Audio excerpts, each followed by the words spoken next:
VP Sara, binabanggit niya, nagsusumbong siya kay BBM, pero walang ginagawa eh. Walang ginagawa, nakatulala lang. Meron ako explanation dyan. Dali lang, right?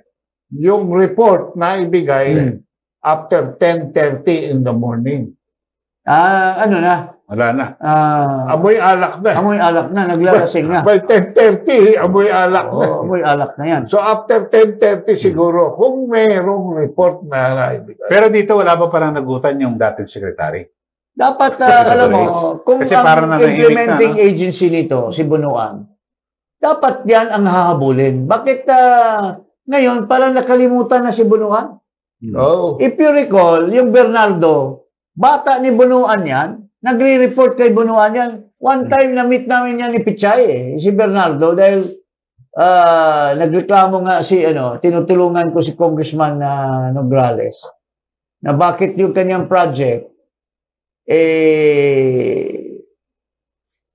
hindi na-implement or ang kanyang gustong mangyari na doon sa district engineer. So, kinausap si Bernardo, sabi niya, sir, kausapin ko si secretary. So, ibig sabihin, siya yung he calls the shots. Secretary Bunuan calls the shots. And I will not be surprised kung limpak-limpak na milyon yung kinikita ni Bernardo. Don't you think that Bunuan, di umano'y kasama din dyan?